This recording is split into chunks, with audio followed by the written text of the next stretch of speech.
미국의 정부 부채가 이미 31조 4천억 달러의 목전에 찼습니다. 정부 부채가 부채 한도를 이미 넘어섰고요. 이대로 가다간 미국 정부가 디폴트에 들어갈 그 시기가 6월 5일이라는 얘기가 있습니다. 6주 남았습니다. 자, 그렇다면 6월 FOMC 이전에 미국 경제의 초유의 사태, 디폴트에 대한 우려가 촉매제 역할을 할 수 있다는 것이죠. 많은 사람들이 얘기하고 있습니다. 시장이 기대하는 올해 금리 인하는 없다. 자, 지금 상태로는 없겠죠.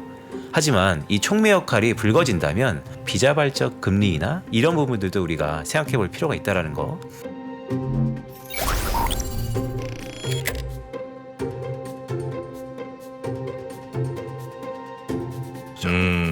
김두원님, 빈센트님 모시겠습니다. 어서 오십시오. 네. 어서 오세요. 안녕하세요. 엄마이제 네. 빈센트입니다.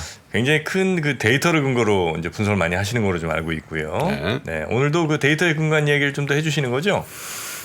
오늘 미국 얘기 할 건데요. 네. 네, 어떻게 보면 중요하지만 또 식상할 수도 있는 미국 경제 도대체 어떻게 가는 것인가.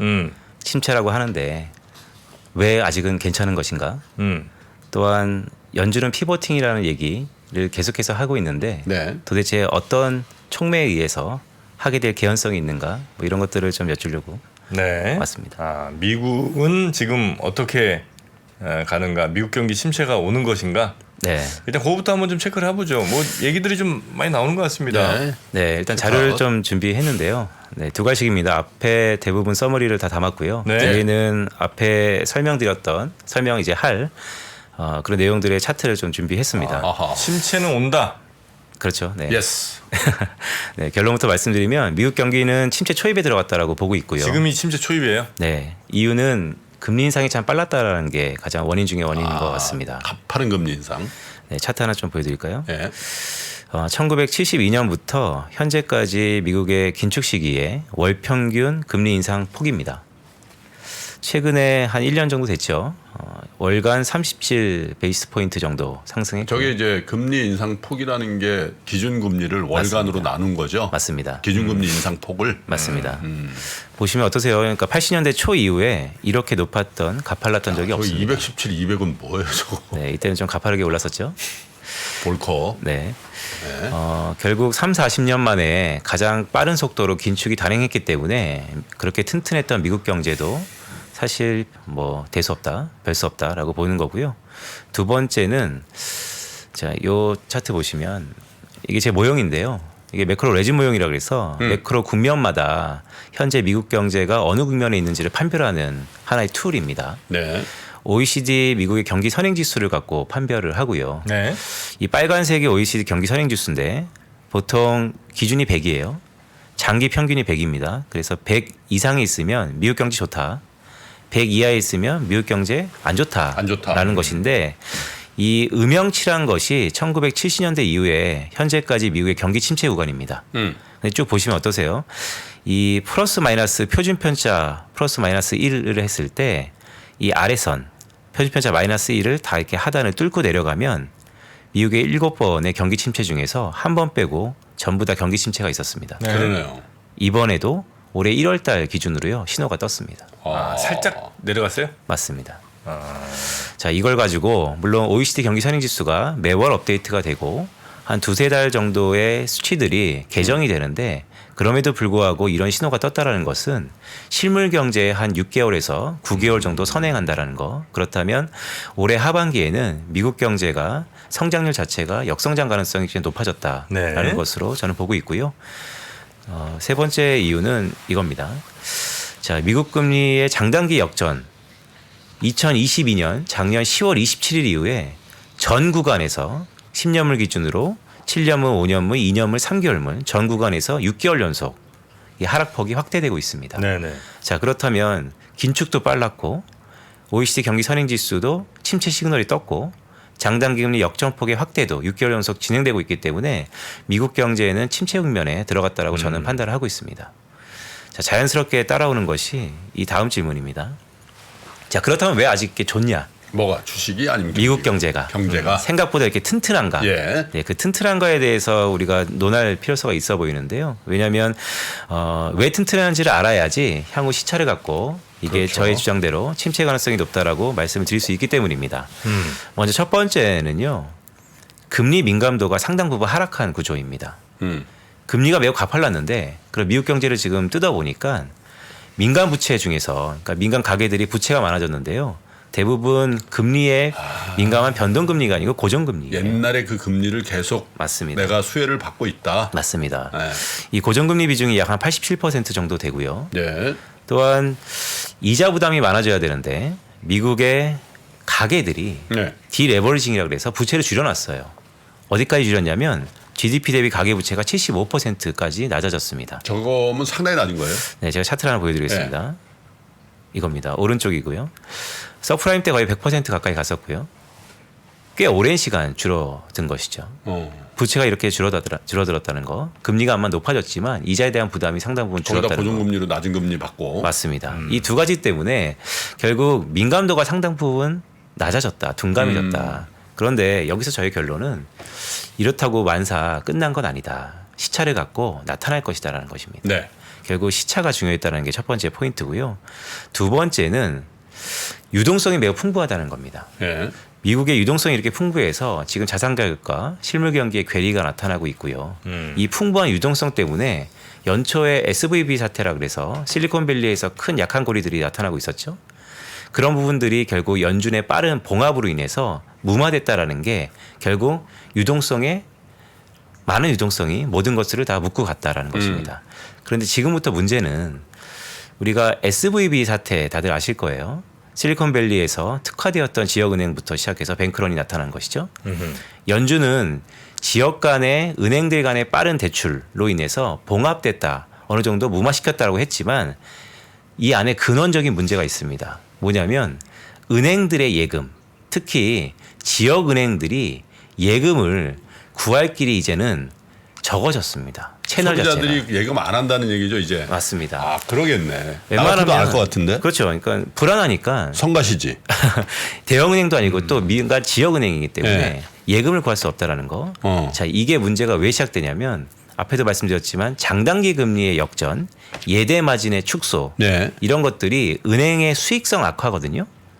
그런데 그 전까지 은행들이 워낙 유동성이 풍부해서 네. 굳이 예금을 받지 않아도 수익성의 플레이가 충분히 가능했다라는 것이죠. 예. 그런데 이번에 SVB 사태를 시작으로 해서 네. 지역은행들이 특히나 예금을 얻을 수 없기 때문에 이제는 이 수익성의 문제가 나기 시작할 거다. 더구나 이 수익성 중에서의 가장 문제가 있는 자산 중에 하나는 상업용 부동산에 좀 더 특화될 수 있다는 것입니다. 지역은행들이 훨씬 많이 갖고 있더군요. 맞습니다. 한 42% 정도 예. 노출도가 있기 때문에 이런 것을 연결시켜 보면 연초에 있었던 이 초유의 사태가 연준의 빠른 대처로 봉합이 된 건 맞고 시중에 유동성이 많아서 어느 정도 묶고 가는 것 같지만 네. 실제 그 근원적인 부분의 흔들림은 신뢰적인 결여가 나타나고 있고 예. 그러면 앞으로 이 유동성이 풍부했던 은행들이 더 이상 유동성에 대해서 고갈이 나타날 개연성이 있다. 어허. 자, 지금 장단기 금리 역전이 꽤 오랜 동안 진행됐기 때문에 예. 이 예금 금리를 즉 은행 입장에서는 예금을 받아서 대출하면서 수익성을 담보하는 것인데 그렇죠. 그 연결고리가 끊어질 개연성이 있고 예. 가뜩이나 어디부터 끊어질 개연성이 있냐면 상업용 부동산부터 끊어질 개연성이 있다라는 게 제가 볼 때는 가장 큰 뇌관이다라고 할 수 있겠습니다. 예. 자, 이런 부분들은 빠르게 하반기에 나타날 개연성이 높다라고 보고 있고요. 요거 보시죠. 오른쪽 차트가 좀 재밌는 차트입니다. 자, 그러면 이제부터 우리는 무엇을 봐야 되는가? 미국의 예금 금리가요. 한 1% 언더예요. 기준금리가 지금 5%인데. 예금 금리가 네. 1년 만기? 예. 왜냐면 누가 예금해요? 그러니까요. 예금을 굳이 안 해도 네. 그러니까 은행들이 예금 금리가 이렇게 낮은 이유는 굳이 예금이 필요 없을 만큼 유동성이 풍부했기 때문입니다. 그런데 지금부터 시그널은 지역은행들이 이 예금이 필요하면 이제 어떻게 할까요? 예금 금리를 올리겠죠. 그래서 오른쪽 차트가 과거 긴축 시기에 기준금리랑 예금 금리랑 이 시차를 계산해 본 겁니다. 예. 약 한 7개월 정도 됩니다.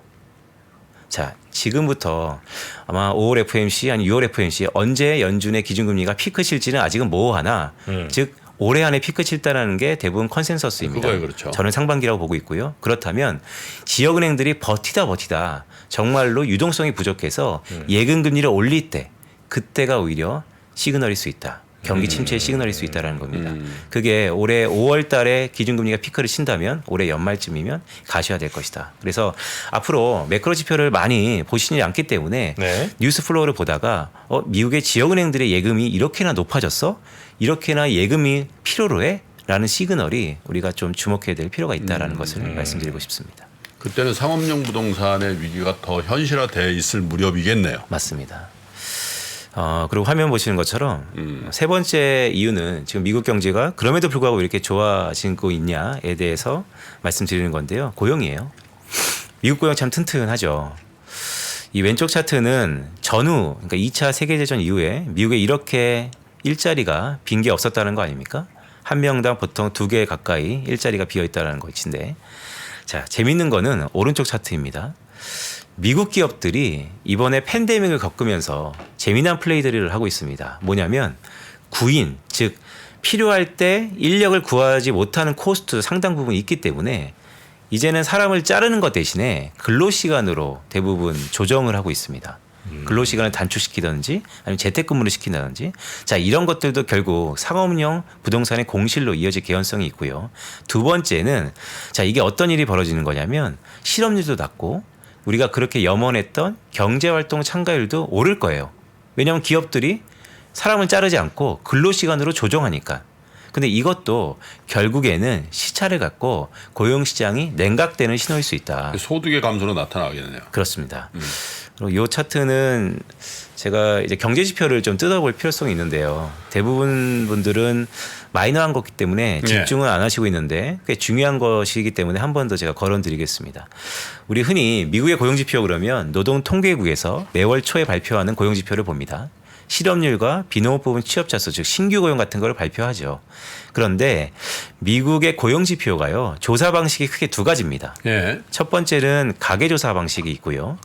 두 번째는 기업 조사 방식이 있습니다. 이 가계 조사 방식에서는 우리 대표적으로 실업률이 나오고요. 기업 조사 방식에서는 매월 얼마나 신규로 고용이 되느냐를 발표합니다. 근데 이 두 가지가요. 최근에 어떤 문제가 있냐면 팬데믹 이후에 미국 고용시장에서 두드러진 특징 중에 하나가 저는 포트폴리오 인플로이라고 얘기하는데 엔잡러입니다. 아 여러 개 일하는. 맞습니다. 그런데 이 엔잡러들이 카운팅이요. 이 두 가지의 조사 기간에 따라서 좀 달라요. 어허. 예를 들어서 제가 직업이 2개 있다라고 하면 가계조사의 샘플링에서는 저는 한 번 취업이 돼 있다라고 얘기를 합니다. 네. 카운팅이 하나 되는 거죠. 네. 근데 기업체 입장에서는요. 저라는 사람한테 월급을 2번 준 거예요.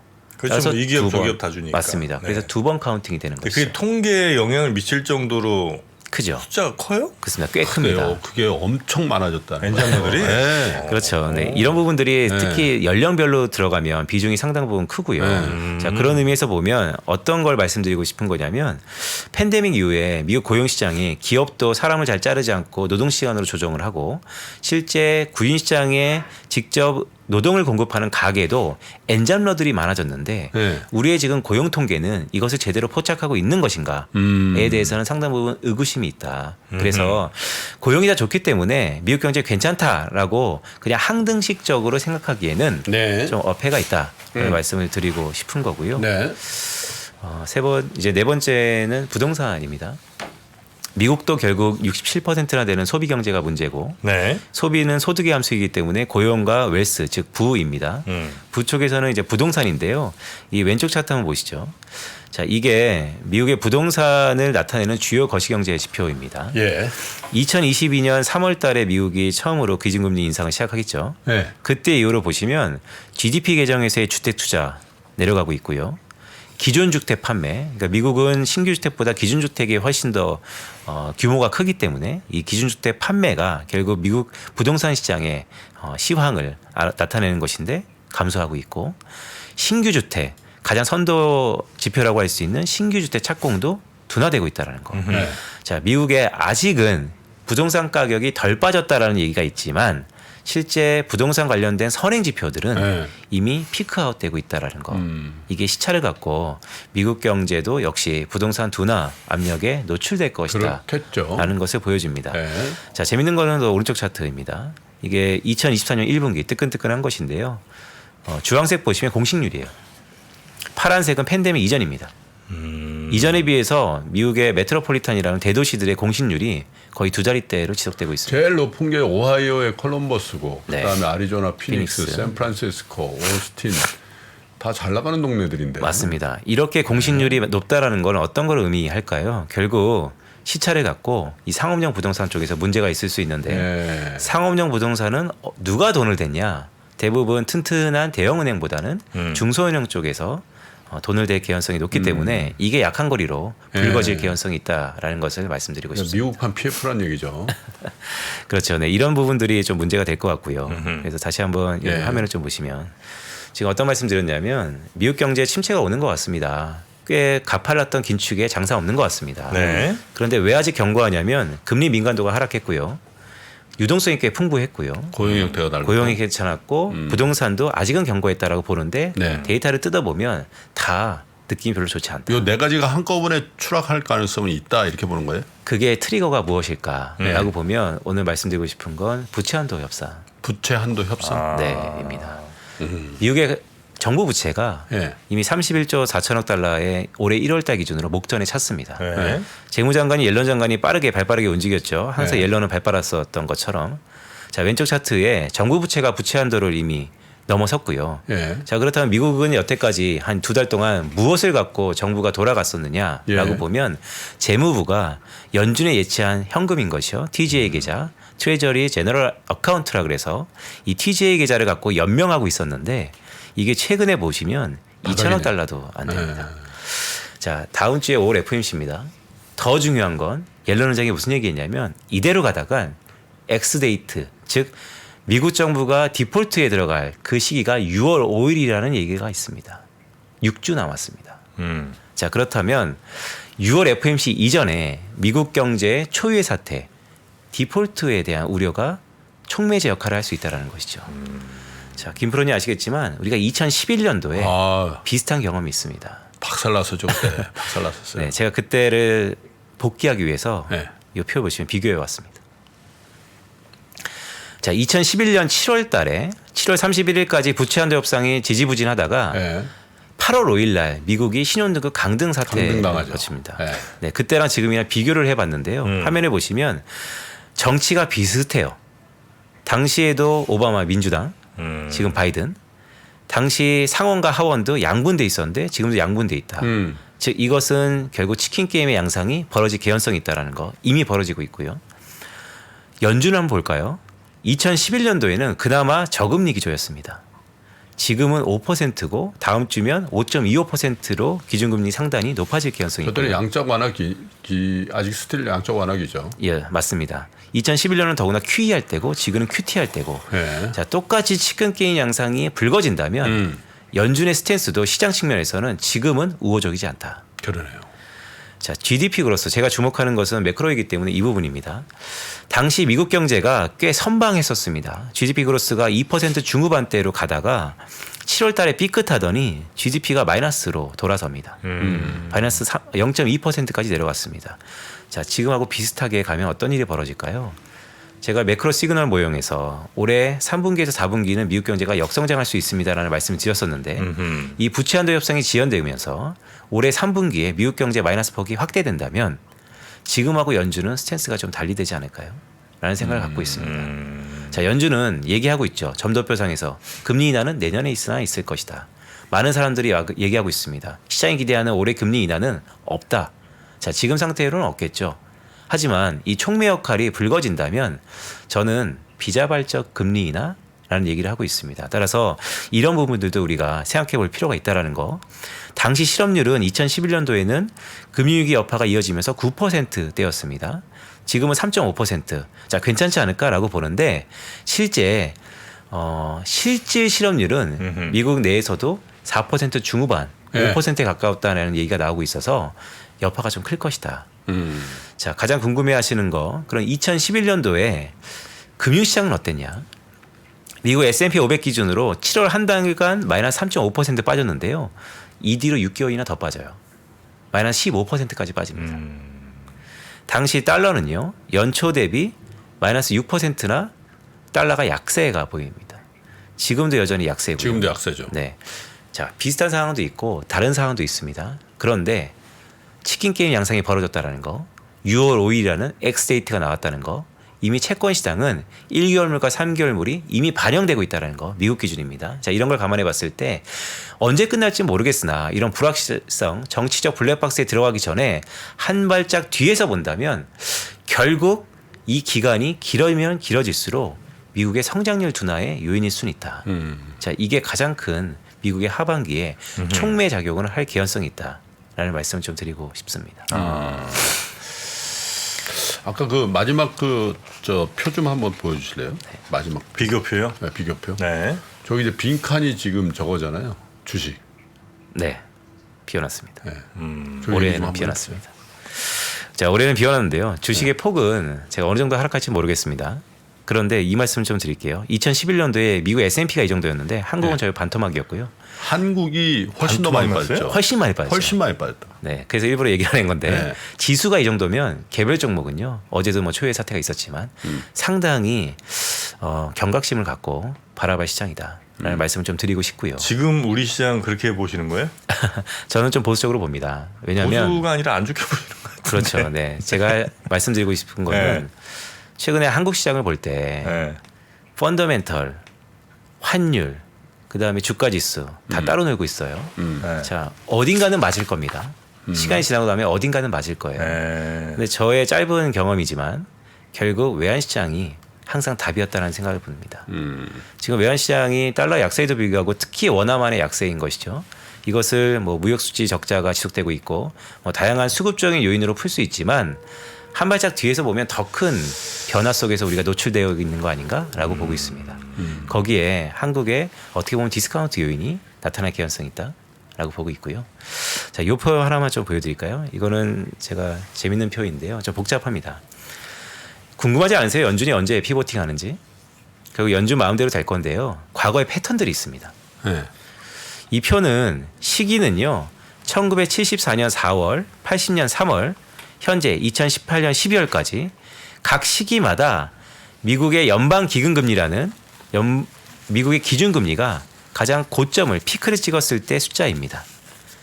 74년 4월 기준금리 인상기에 11%가 고점이었다는 거고요. 80년 3월 기준금리 인상기에 16.5%가 당시 고점이었다는 겁니다. 이게 고점이었다는 것은 이 뒤로 기준금리 인상이 없었다는 겁니다. 근데 어떤 조건이었냐? 결국 결론적으로 말씀드리면 실질금리가 플러스였을 때. 네. 근데 저는 이 실질금리의 풀악시를 코어 PC랑 코어 CPI를 들었는데요. 보시면 74년도도 그랬고 2018년도 그랬고 계속 다 플러스일 때 이런 필요 조건이 충족이 되면 피봇. 연준은 피보팅 가능성이 높아졌다라는 건데 지금 어떠냐? 이미 코어 PC는 플러스권에 진입했다라는 거. 그렇다면 딱 하나 코어 CPI가 남았다는 거. 그래서 저는 앞으로 핵심 CPI가 지난달에는 또 반등했거든요. 기준금리는 조금씩 올라갈 겁니다. 핵심 PCI가 이 기준금리 상단인 5.25% 이제 다음 주에 25bp 올린다면 그거를 언제 하회할 것인가. 그때가 연준의 피보팅 시점이 될 개연성이 높다. 물가가 금리보다 낮아지면 맞습니다. 그러면 금리를 인하한다. 연준이 더 이상 기준금리 올리는 걸 중지하고요. 지금처럼 스탑앤포즈 할지는 그때 가봐야 알겠지만 저는 미국 경제의 둔화 가능성을 염두에 둘 때 아마 금리 인하 가능성도 충분히 배제하면 안 된다라는 말씀을 드리고 있습니다. 그 금리 나는 게 경기 침체랑 같이 갑니까? 맞습니다. 그 스탑의 컷이 나올 것이다. 네, 그렇게 보고 있습니다. 그래서 그런 데이터들의 조건들이 충족되고 있어서 빠져드네. 빠져든 게 아니라 저는 빨리 주식시장에서 빠져나와야 될 것 같은데. 근데 요거 한 말씀 좀 아니 드릴까요? 근데 네. 저 다른 지난주에 모시지 왜 오늘 모셨냐? 사실 한 달 전에 예약이 돼 있었는데 아 참. 아이고 3%다 그럼 바쁘시니까. 일단 우리 저 대표님께서는 계속 이제 5월, 6월 요 때는 주식시장에서 떠나는 게 차라리 낫겠다 이렇게 생각을 하시겠군요. 주식 시장을 떠나지 안 떠나자는 사실 주식을 어떻게 사는 거에 대한 뭐 철학 아니 스킴에 따라 좀 다를 것 같습니다. 그런데 저는 사실 3% 제가 되게 오랜만에 나왔더라고요. 네. 정확히 1년 전 4월 21일 날 주말에 저희가 한 꽤 오랜 시간 나눴었는데 그렇죠. 그때 세 분하고 예. 이게 보니까 1년 만에 또 격세지감인데 저는 지난 연말부터 경기 침체가 다가오고 있기 때문에 좀 불안하다 라는 말씀을 좀 드리고 있습니다. 연말부터. 네. 근데 지난 한 4개월 동안 많이 올랐잖아요.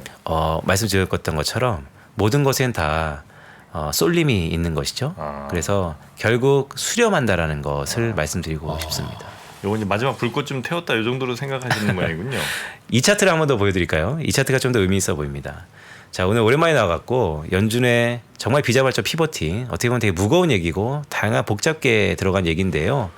자, 우리가 숨은 그림 찾기, 같은 그림 찾기 한번 보실까요? 1970년대 미국의 소비자 물가 이중 낙타라는 얘기 있죠. 그다음에 현재 2020년대 물가를 그려보면 자, 비슷한 패턴으로 가는 경향성이 있습니다. 그런데 어떤 말씀을 드리고 싶은 거냐면요. 그때보다 속도가 2배 이상 빨라졌다는 게 포인트입니다. 1974년도에 시작했던 인플레이션은 10년에 걸쳐서 해결되지 않았습니다. 지금 시작되는 미국의 인플레이션은요. 그때 10년이었다면 지금은 거의 한 3배 속도로 빠르게 진행되고 있는 것 같습니다. 연준이 기준금리를 인하한다면요. 초유의 사태일 거예요. 근데 과거에는 한 번 인하하면 거의 끝까지 인하했었습니다. 그게 패턴이었거든요. 근데 최근에 나타나는 상황들을 보면 연준의 향후 기준금리의 향방은 업앤다운이 좀 반복되지 않을까에 대한 불안함 아니면 또 다른 기회 네, 그 동시에 나타날 개연성을 이 물가 지표를 보면서 네. 한 번쯤은 생각해 보자라는 말씀도 드리고 싶습니다. 자, 오늘 빈센트. 당분간 일주일에 한 번씩 오세요. 당분간. 네. 네? 왜냐하면 오늘 차트를 준비한 걸 다 못 봤어요. 그죠? 그래서 빈센트를 조금 더 모셔야 될 것 같아요. 네, 빈센트님 앞으로 좀 자주 좀 뵙도록 하겠고요. 네. 또 우리 뭐 경제 지표를 읽는 시간이라는 책도 내셨던데 하여튼 그거는 뭐 저희가 나중에 시간 되면 차차 좀 소개해드리든지 하겠습니다. 네, 자, 오늘 함께해 주셔서 너무 감사하고요. 네, 자주 뵙겠습니다. 고맙습니다. 고맙습니다. 감사합니다. 어디서도 볼 수 없는 조합으로 진행되는 4주간의 AI 특강 시리즈 지혜의 밤에서 만나보세요.